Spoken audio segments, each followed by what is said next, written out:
Supreme court की 8 रुकनी bench ने supreme court practice and procedures act के हवाले से केस की समाअत की।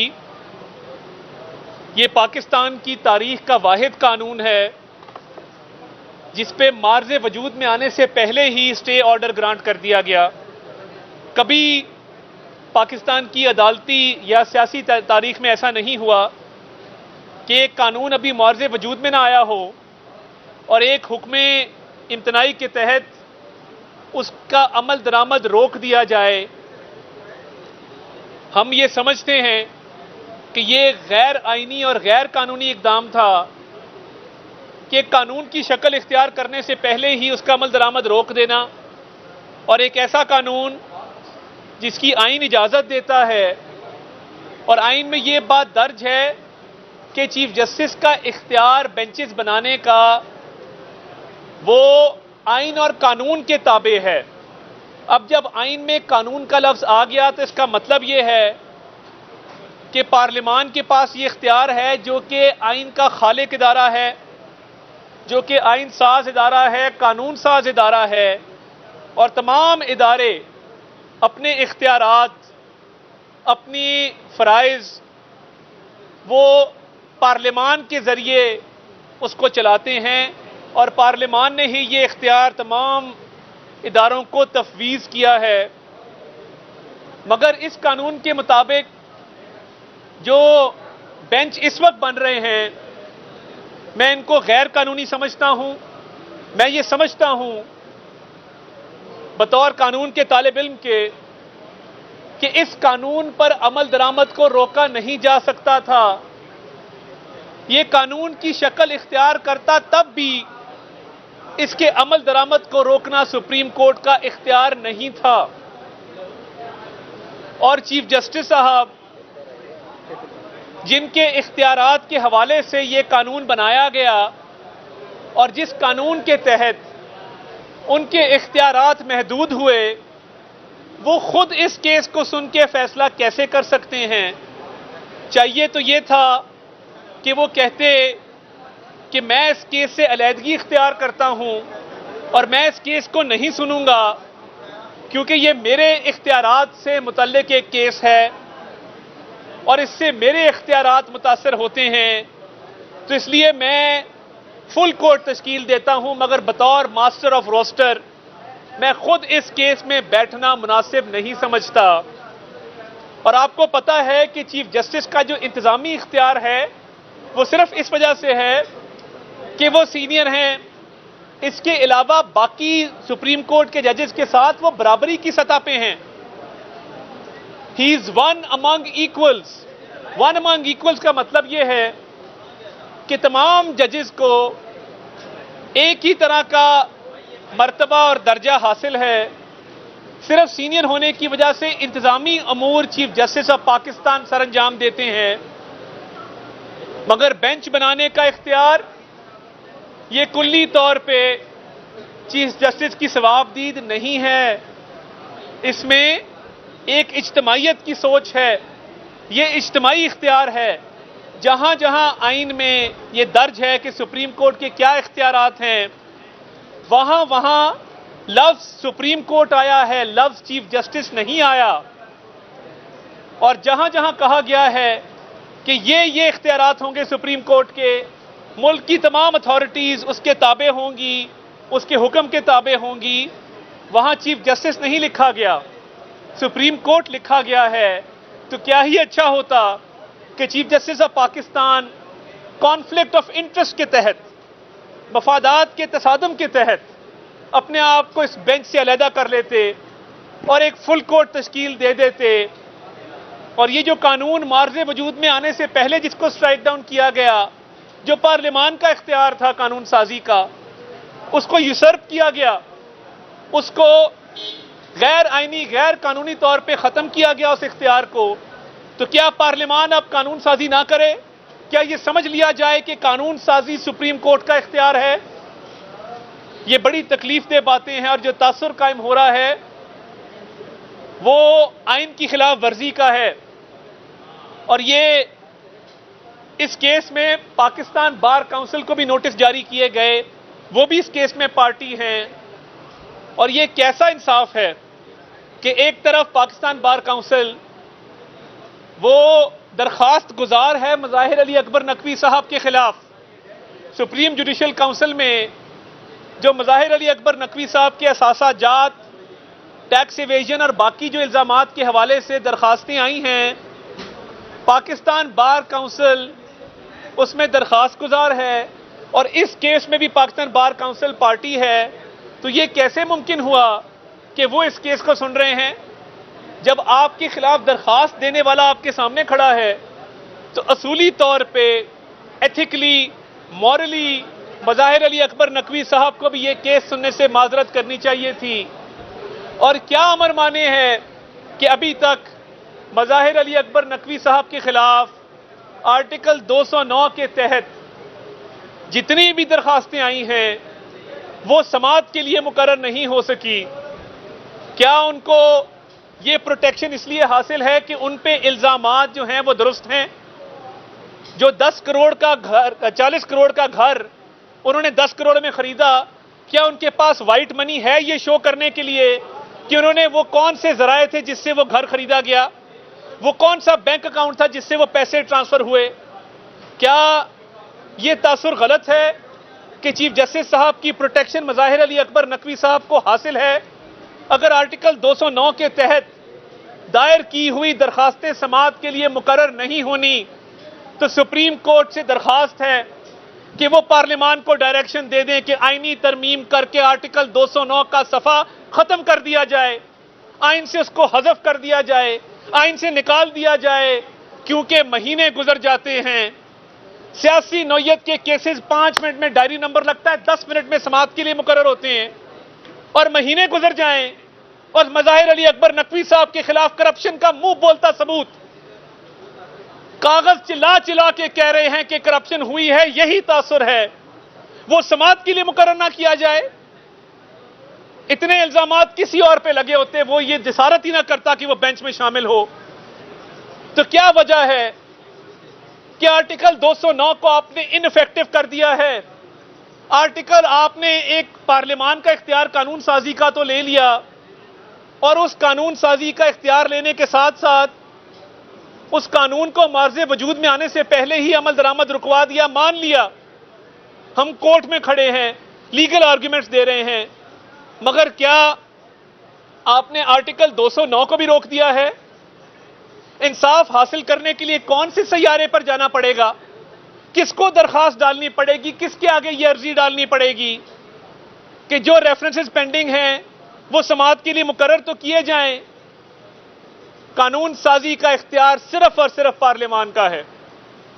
अगर आपने आइन पर अमल दरामद किया होता, आइन की इज्जत की होती, तो आप खुद भी अलहदा होते, मज़ाहिर अली अकबर नकवी को भी अलहदा करते और बाकी 13 जजेस पर मुश्तमिल फुल कोर्ट बना देते। फुल कोर्ट के हक में आज जो दलाइल दिए गए सलाउद्दीन अहमद साहब की तरफ से, जो हमारे वकील हैं, और अटॉर्नी जनरल ऑफ पाकिस्तान की तरफ से मिसालें दी गई कि फुल कोर्ट माजी में कहां कहां बना और क्यों बना। जब बेंचेस की तश्कील का मामला आया है तो क्या उस पर सुप्रीम कोर्ट की इज्तिमाई सोच और कलेक्टिव विजडम अप्लाई नहीं होनी चाहिए? हमें शदीद तहफ़्फ़ुज़ात हैं और लगता यह है कि ये 3 हफ्ते की तारीख इसलिए डाली गई है क्योंकि ऑनरेबल चीफ जस्टिस ये तासुर दे रहे हैं कि वो अपने टेन्योर में इसको डिसाइड नहीं करना चाहते, वो इसका इतलाक आने वाले चीफ जस्टिस साहिबान के अदवार में करना चाहते हैं। ये रोजे रोशन की तरह मामला अयां हो चुका है। सियासी नौयत के केस हों तो मिनटों में फैसले होते हैं और जब अपने इख्तियारात की बारी आए तो जज, ज्यूरी और एग्जीक्यूशनर बैठना भी खुद है, फैसला भी खुद करना है, फुल कोर्ट भी नहीं बनाना और 3 हफ्ते की तारीख भी देनी है। इस पर मैं सिर्फ अफसोस का इजहार कर सकता हूं कि काश इंसाफ के तकाजे पूरे होते, काश आइन की जो मंशा है वो पूरी होती और इंसाफ सिर्फ होता ना होता हुआ नजर भी आता। बहुत शुक्रिया। ये जो आप सुप्रीम कोर्ट के जज का नाम लेके प्रेस कॉन्फ्रेंस कर रहे हैं, तो आपको किसने रोका है? आपकी हुकूमत है, आप सदर के जरिए रेफरेंस क्यों नहीं भेजते? वो इसलिए नहीं भेजते कि उसमें एक कानूनी दिक्कत है। काजी फाइजीसा के केस में ये डिसाइड हो गया कि सदर अपना माइंड अप्लाई करेगा, अपना माइंड अप्लाई करने के बाद वो रेफरेंस भेजेगा, मगर एक तजवीज़ ज़रूर ज़ेरे गौर है कि पार्लियामान सदर का माइंड होता तो मैटर करते, उनका माइंड नहीं है इसलिए वो मैटर नहीं करते। तो देखिए वो अब ये जो सोच चल रही है वो पार्लियामान के अंदर जो चहमगोइयां चल रही हैं, पार्लियामान की तरफ से एक रेफरेंस आने की तवक्को है। पार्लियामान के तमाम मेंबर्स, तमाम पार्टियों से ताल्लुक रखने वाले मेंबरान वो एक रेफरेंस दायर करना चाहते हैं इंडिविजुअल कैपेसिटी में। वो कंप्लेन ही होगी ना, वो कंप्लेन होगी। सदर का रेफरेंस होता है, वो पाबंद होती है सुप्रीम कोर्ट उसको सुनने की। वो आपकी बात दुरुस्त है। 2 महीने से जज का नाम लेके प्रेस कॉन्फ्रेंस कर रहे हैं, सिर्फ नाम नहीं ले रहे। 20 दिन का ज्यादा से ज्यादा सदर रोक सकता था, तो रेफरेंस क्यों नहीं, माइंड अप्लाई करने का मतलब है कि वो उसको मुस्तरद करके वापस भेज सकता है, मगर हमने क्या किया, आर्टिकल अपनी सियासत के लिए अदालत का करना और जज इस्तेमाल कर रहे हैं, आपको ये फेम देते हैं कि पॉलिटिकल पार्टी हमने किसी एक जज के ऊपर सियासत कर रही हो। क्यों कर रही है। आज पब्लिक अकाउंट्स कमेटी ने ये मामला टेकअप किया। हम सिर्फ अदालत में सियासत नहीं कर रहे जो आप कह रहे हैं। पब्लिक अकाउंट्स कमेटी ने आज अपना इजलास बुलाया है और वो आमदन से जायद असासा जात की, टैक्स इवेजन की और जो बाकी इल्जामात लगाए गए हैं उसकी तहकीक करेगी। अगर आर्टिकल 209 नहीं उसका इतलाक होता तो हमने पार्लियामान के फोरम को इस्तेमाल किया, हम और किधर जाएं जब हम पार्लियामेंट के तौर पर रेफरेंस होगा या इंडिविजुअल पर पार्टी करेगी?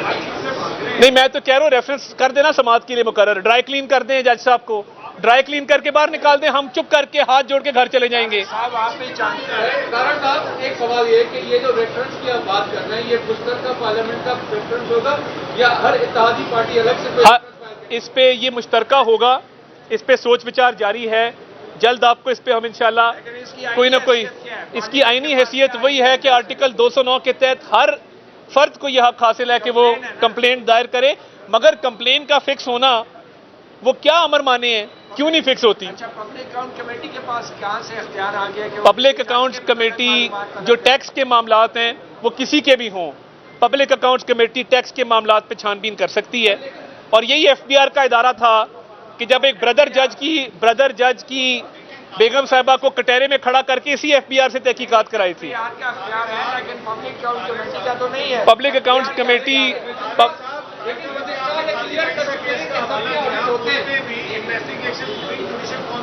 तो करे ना, हमने तो public accounts committee is an मैं अर्ज करता हूं public accounts committee is an extension of parliament. Parliament की कोई भी कमेटी स्पेशली जिनको ये इख्तियार नहीं, मगर उन्होंने पावर कहां से ड्रॉ की। अयाज सादिक साहब ने floor of the house speaker की तवज्जो मबजूल कराई एक मामले की तरफ। स्पीकर ने वो मामला अपने इख्तियारात सवाबदीदी इख्तियारात इस्तेमाल करते हुए पब्लिक अकाउंट्स कमेटी को रेफर किया। तो जब आर्टिकल 209 के तहत कार्रवाई नहीं होगी तो पार्लियामान हाथ पे हाथ रख के नहीं बैठ सकता। हुकूमत रेफरेंस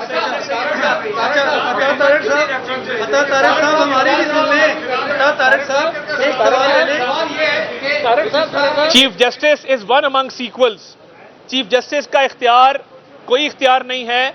आइन में हर जगह सुप्रीम कोर्ट का लफ्ज इस्तेमाल किया गया है। आइन में जहां जहां स्पीकर के इख्तियारात हैं वहां पार्लियामान नहीं लिखा गया, वहां पे it's subject to law and constitution. तो सब्जेक्ट टू लॉ निकाल देना, हज़फ कर दें, कह दें कि ये सब्जेक्ट टू लॉ नहीं होगा। रजिस्ट्रार की स्टेटमेंट आ चुकी है, हम ऑडिट करवाते रहते हैं। कौन सा रजिस्ट्रार? जो ट्रांसफर हो चुके थे, उन्हें तो ट्रांसफर वो तो ट्रांसफर हो गए, उनको चाहिए कोई और अफसर ले लें। उसको इसलिए नहीं मान रहे कि रजिस्ट्रार जो है वो इलीगल अपॉइंटमेंट में बैठे हैं, वो तो सरेंडर हो चुके हैं। तारिक साहब ये बताएं कि जो दलाइल आप और वजीर कानून प्रेस कॉन्फ्रेंस में देते हैं, आपके वकला वो नुकात नहीं, आज हमारे वकील ने चीफ जस्टिस साहब पे एतराज किया और कहा कि आपको नहीं बैठना चाहिए। उन्होंने अपने आर्ग्यूमेंट में बताया कि ये कॉन्फ्लिक्ट ऑफ इंटरेस्ट है और अगर अगली तारीख पे मज़ाहिर अली अकबर नकवी साहब के खिलाफ हम रिटन दरखास्त जमा कराएंगे कि उनको इस केस में नहीं बैठना चाहिए। पब्लिक अकाउंट्स कमेटी किन लोगों की टैक्सेस की तहकीकात कर रही है और क्या उसके बाद वो कार्रवाई का इख्तियार रखती है? जरा ये मज़ाहिर अली अकबर नकवी साहब के टैक्सेस का वो छानबीन कर रहे हैं। आज उनका पहला इजलास है और उसमें बाकायदा जो है वो तमाम इदारों को तलब किया गया है और कानून के जिनके बाकियों ने अगर 40 करोड़ का घर 10 करोड़ में लिया है और खरीदने वाले ने वो घर, देखें वो कोई कंप्लेंट रेफर होगी तो फिर है ना। ये तो 9 बार काउंसिल्स ने कंप्लेंट दायर की, पाकिस्तान बार काउंसिल समेत, तो वहां टेकअप नहीं हो रहा तो पार्लियामान ने टेकअप कर लिया उसको। नकवी साहब के खिलाफ एक इंडिविजुअल शख्स ने रेफरेंस दाखिल किया, ये काम वफाकी हुकूमत क्यों नहीं करेगी? नहीं, मैं कह रहा हूं ना, पार्लियामान कर रही है, वफाकी हुकूमत करेगी तो सदर के थ्रू करेगी, सदर उस पर बैठ जाएगा। तो देखें ना, एक काम ऐसा करें जो मंतकी अंजाम तक पहुंचे। तो हम समझते हैं कि बार काउंसिल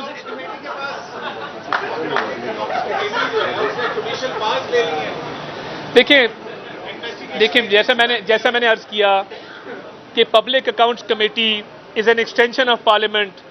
पार्लियामान ने जब ये देखा कि सुप्रीम जुडिशल काउंसिल में वो तमाम कंप्लेंट समाअत के लिए मुकर्रर नहीं हो रही और बदउनवानी हुई है, अलेजिडली टैक्स एवेजन भी है, सोर्सेज ऑफ इनकम भी डिक्लेयर्ड नहीं है, तो उन्होंने इस मामले की तहकीक को ज़रूरी समझा और पार्लियामान ने एक फैसला किया।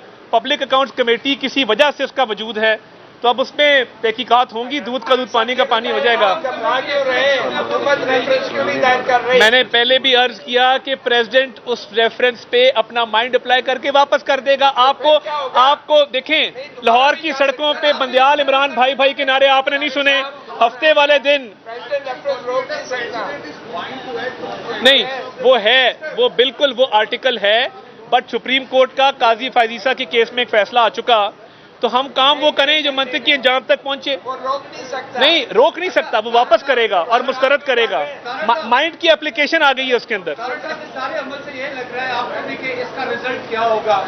ठीक है, माइंड अप्लाई नहीं होगा, रेफरेंस आया वापस आ जाएगा, ऐसा नहीं लग रहा है कि आप भी चाहते हैं कि मामला लिंगर हम कतन नहीं, हम तो चाहते हैं कि चीफ जस्टिस साहब से दरखास्त है कि जितने रेफरेंसेस आए हैं वो सारे समाअत के लिए मुकर्रर करें और 1 हफ्ते की टाइमलाइन दें कि उनका फैसला किया जाए। मुझे ये लगता है कि सुप्रीम जुडिशल काउंसिल की कॉम्पोजिशन ऐसी है कि जहां पे 5 वोट दरकार हैं किसी भी रेफरेंस के कामयाब या नाकाम होने के लिए, तो वहां पे मुझे लगता है इनकी मेजॉरिटी नहीं, जिस वजह से ये फिक्स नहीं हो रहा। बहुत शुक्रिया। सर, इलेक्शन से क्यों भाग रहे हैं? सर, इलेक्शन तारिक साहब के सदर का इलेक्शन, सदर की मुद्दत खत्म होने से 3 दिन पहले करवाया जा सकता है, तो क्या नेशनल असेंबली या सदर का इलेक्शन आप एक्सपेक्ट करेंगे जुलाई से पहले? देखिए, इस पे कोई अभी मशावरत नहीं हुई, होगी तो सबसे पहले आपको बताएंगे। देखिए, जब तक पार्लियामान की जो सुप्रीमेसी है वो एस्टैब्लिश नहीं हो जाती, ये मामला जारी रहेगा।